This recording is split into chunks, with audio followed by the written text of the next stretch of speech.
السلام علیکم اسٹوڈنٹس، آج ہم ہمارے درس کتاب کے سبق نمبر 7 دیوار چین کے سائے میں محمد تقی عثمانی کا جو ہے اس کا مطالعہ کریں گے۔ چلیے سب سے پہلے ہم دیکھ لیتے ہیں پیش درس۔ ادب میں سفر نامہ ایسا بیان ہے جس کے مطالعے سے ذہن کے دریچے کھلتے ہیں، یعنی سفر نامے کے مطالعے سے دنیا کے تاریخی، تہذیبی، جغرافیائی وغیرہ حالات سے آگاہی حاصل ہوتی ہے۔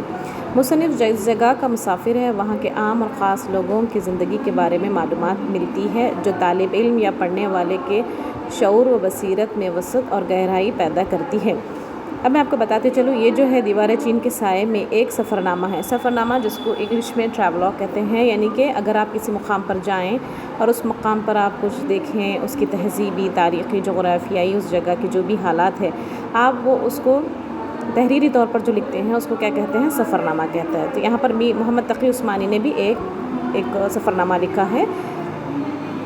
سفر نامہ ادب کی ایک مقبول صنف ہے، مقبول مشہور صنف ہے۔ اس میں مصنف اپنے سفر کے احوال اور تجربات تخلیقی انداز میں بیان کرتا ہے۔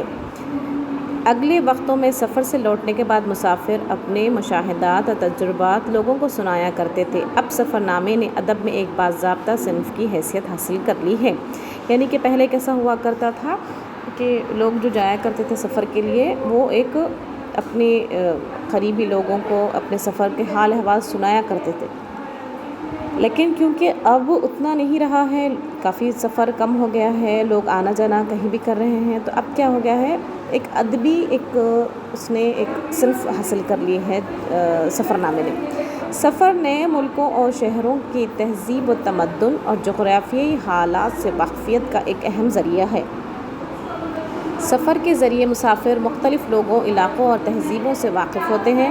معاشرت کا فرق مسافر کو جہاں تقابل اور تجزیے پر آمادہ کرتا ہے، وہیں اس کی فکر کے نتائج نئے خیالات کو جنم دیتے ہیں۔ ہمارے زمانے میں سفر کی آسانی اور ادب میں اظہار کی سہولتوں سے اس صنف کو مقبولیت حاصل ہوئی ہے۔ جو ایک سفر نامہ ہوتا ہے اس میں کیا ہوتا ہے، آپ وہاں کے شہر کے تہذیب و تمدن، جغرافیائی حالات، وہاں کا معاشرہ کیسا ہے، وہاں کے لوگوں کا رہن سہن کیسا ہے، یہ ساری چیزوں کو آپ پہچان سکتے ہیں۔ لفظ دیوار ہمارے ادب میں رکاوٹ، پوشیدگی، اصرار وغیرہ کی علامت کا کام کرتا ہے۔ دنیا کے بہت سے مقامات پر ایسی دیواریں موجود ہیں جن کا قصے، کہانی، سفرنامے، رپورتاج وغیرہ میں کئی معنوں میں استعمال کیا جاتا ہے، جیسے دیوار آہن۔ آہنی پردہ کو کمیونسٹ روس کے زمانے میں اس ملک کے متعلق کسی بھی عالمی و آگاہی کو چھپائے رکھنے کی علامت سمجھا جاتا رہا ہے۔ دیوار چین دراصل چین کے بادشاہوں نے اپنے ملک کو دشمنوں سے بچانے کے لیے تعمیر کی تھی، مگر آگے چل کر یہ دیوار بھی دنیا کے اور لوگوں کے لیے ایک پراسرار دیوار بن گئی۔ آپ کو میں بتاتی چلوں کہ دیوار چین جو تھی وہ چین کے لوگوں نے کس لیے بنائی تھی؟ اپنے آپ کو دشمنوں سے بچانے کے لیے بنائی تھی، لیکن آگے چل کر وہ اتنی بڑی دیوار جو ہے کیا بن گئی؟ پراسرار بن کے رہ گئی۔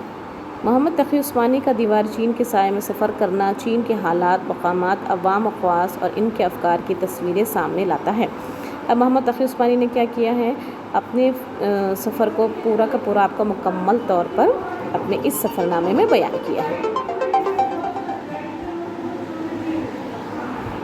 تو چلیے ہم کچھ تھوڑی سی پہلے جان پہچان کر لیتے ہیں۔ مولانا محمد تقی عثمانی کی پیدائش 27 اکتوبر 1943 کو اتر پردیش کے ضلع سہارنپور کے مشہور قصبے دیوبند میں ہوئی۔ انہوں نے ابتدائی تعلیم مرکزی جامع مسجد کے مدرسہ اشرفیہ سے حاصل کی اور اپنے والد کی نگرانی میں درس نظامی کی تعلیم مکمل کی۔ 1961 میں اسی ادارے سے تخصص کیا، بعد ازاں عربی میں MA اور وکالت کا امتحان نمایاں نمبروں سے پاس کیا۔ یہ رہی ان کی تعلیمی حالت۔ محمد تقی عثمانی کا شیخ الاسلام کا خطاب دیا گیا ہے۔ انہوں نے 2 درجن سے زائد کتابیں لکھی۔ رسالہ الابلاغ جو اردو، عربی اور انگریزی میں شائع ہوتا ہے، اس میں انہوں نے علمی مضامین لکھے۔ ان کی اداریوں کے کئی مجموعے بھی شائع ہو چکے ہیں۔ مولانا شاعری کا بھی ذوق رکھتے ہیں۔ انہوں نے اپنے والد کا مرثیہ لکھا ہے جو بہت مشہور ہوا۔ آسان ترجمہ قرآن، اندلیس میں چند روز، دنیا میرے آگے اور ہمارا معاشی نظام ان کے اہم تصانیف ہیں۔ اسلامی معاشیات پر ان کی گہری نظر ہے۔ اپریل 2019 میں روس نے انہیں ایک اعلیٰ علمی اعزاز سے نوازا۔ محمد تقی عثمانی کو ان کی عالمی خدمات کے لیے دنیا کے مختلف اعزازات اور انعامات سے نوازا گیا ہے۔ تو یہاں پر میں سفر محمد تقی عثمانی کا روکتی ہوں۔ آپ اس چیپٹر کو ایک بار ریڈ کیجئے گھر پر، اور کل ہم اس کا مطالعہ کریں گے۔